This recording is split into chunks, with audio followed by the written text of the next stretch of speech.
오늘은 생명의 삶 18자 본문의 말씀을 가지고 교육적 깨달음에 그친 창조주의 위대하심이라는 제목으로 하나님 말씀 전하겠습니다. 여러분, 이 세 살의 말뼈라는 우리나라의 속담을 들어보신 적이 있으십니까? 이 말이 무슨 말이냐면 전혀 격에 맞지 않는 경우를 비유적으로 이르는 말입니다. 또한 이 상황에 맞지 않는 말을 함이라는 그런 의미로도 우리가 사용하기도 하는 속담입니다. 네, 오늘 이 속담이 이 엘리후를 통해서 이런 모습을 좀 볼 수 있다라는 것이죠. 논리적으로 맞는 말이고, 오늘 우리가 본문을 읽었지만 사실 신앙적으로는 이 구구절절 옳은 말을 하고 있지만 이 말 자체가 욥에게 전혀 도움이 되지 않고 오히려 그 상황 가운데서 욥에게 더욱더 많은 상처를 주게 되는 상황을 볼 수 있습니다. 이 엘리후가 욥이 하나님께로 돌이킨다면 다시 이 모든 환란이 끝나고 복된 삶이 다시 시작이 될 것이다라고 말을 합니다. 그러니까 고집을 꺾고 하나님의 뜻과 그 방법을 받아들이라라고 오늘 권면을 하고 있습니다. 여러분, 이 하루아침에 모든 재산과 모든 이 자녀를 한꺼번에 잃은 이 사람에게 그 사고의 원인이 당신에게 있으니까 회개하십시오 라는 말이 욥에게는 오늘 어떻게 들렸겠습니까? 물론 하나님의 뜻과 이 방법을 받아들이라 라고 하는 엘리후의 말은 틀린 것이 아닙니다. 옳은 말입니다. 그런데 중요한 것은 그 방법과 뜻을 구체적으로 이 욥에게 조언하지 못했다라는 것이죠. 이 엘리후도 무엇이 하나님의 뜻이고 무엇이 하나님의 방법인지를 알지 못했습니다. 우리도 이럴 때가 있어요. 하나님의 뜻과 방법을 발견해야 합니다라고 이렇게 조언을 하지만 정작 구체적으로 그것이 무엇인지 어떻게 해야 하는지 그 대안을 모르면서 권면할 때가 있다라고 하는 것이죠. 여러분, 이 어설픈 위로는요 오히려 독이 됩니다. 상대방에게 상처를 주게 된다라는 사실을 우리 또한 알아야 됩니다. 그리고 엘리후는 욥이 지금 마땅히 자신의 죄로 인한 벌을 받고 있다라고 생각을 했습니다. 이것은 완전 착각인 것이죠. 모든 것이 너가 뿌린 대로 거둔다. 하나님께서 행하시는 그 징계를 욥 너는 달게 받아야 한다라고 권면을 하고 있습니다. 욥의 입장에서 우리가 생각을 해보면 이 엘리후의 말을 만약에 욥이 이 얘기를 들었다면 굉장히 좀 억울했을 것 같아요. 왜냐하면 욥은 누구보다도 의인이었기 때문입니다. 우리가 잘 알다시피 욥기 1장에서 욥이라는 사람이 어떤 사람인지 이것을 잘 표현해 주고 있죠. 첫째로 욥은 온전하고 정직한 사람이었습니다. 그리고 두 번째로 하나님을 경외하는 사람이었습니다.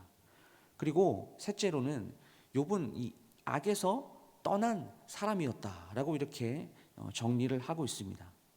그렇기 때문에 욥의 입장에서도 이런 나에게 하나님께서 재앙을 보냈을 리가 없다라고 이렇게 생각을 했던 것이죠. 그리고 우리 또한 알고 있습니다. 실제로 욥이 자기가 지은 죄에 대한 이 결과로 지금 이 징계를 받는 것이 아니다라는 것을 말이죠. 그렇기 때문에 엘리후는 욥을 너무나 쉽게 판단했습니다. 근데 우리도 이런 경우가 있습니다. 타인의 속을 모르고 우리 스스로 상대방을 판단하고 정죄하는 경우가 이 신앙생활을 하면서 얼마나 많이 있습니까? 특별히 그 사람이 당하는 고난과 그 고통에 대해서 우리가 겉으로는 공감하는 척해도 속으로는 저 사람은 정말 나쁜 사람이야.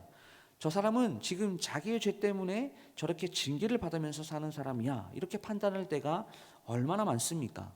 그런데 그리스도인이라면 다른 사람의 삶과 그리고 신앙을 함부로 판단하여 이야기해서는 안 된다라는 것이죠.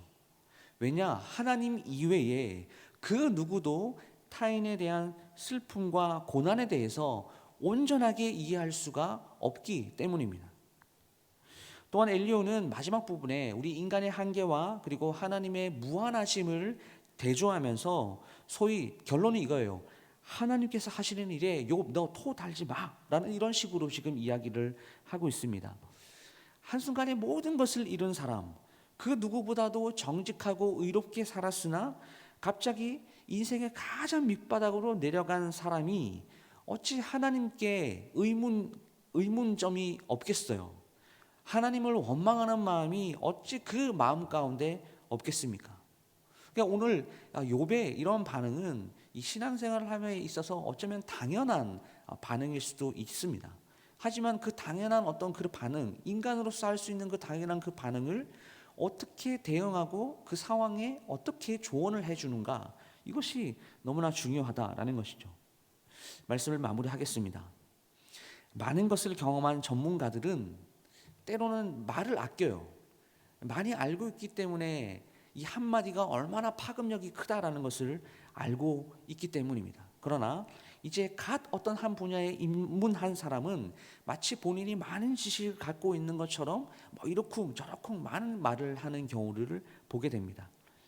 실제로 우리가 능력으로, 우리의 지식으로, 우리의 얄팍한 지식으로 그 하나님의 섭리나 하나님의 계획이나 이런 것들을 온전하게 이해하는 것은 불가능하죠. 그럼에도 불구하고 모든 이 성도가 겪는 이 고난의 상황 가운데 그 고난의 이유나 그 상황을 전혀 공감하지 못한 채 단순하게 하나님은 이러한 분이시야, 하나님의 섭리나 예정이나 선택 이런 것들을 알아야 된다라는 이런 말들을 쉽게 내뱉는 경우가 많습니다.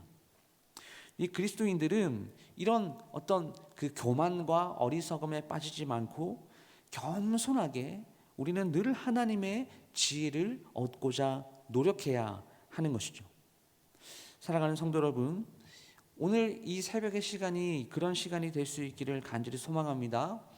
우리가 하나님을 아는 지식에 충만해져서 우리 모든 이 공동체 성도님들을 대할 때에 정말 진전성 있는, 그리고 상황에 맞는 말, 상대방을 한 번 더 생각해서 말하는 그 신중함으로 우리가 공동체 가운데 덕을 세우고 그리고 하나님께 영광을 올려드리는 우리 모두가 될 수 있기를 주님의 이름으로 축원합니다.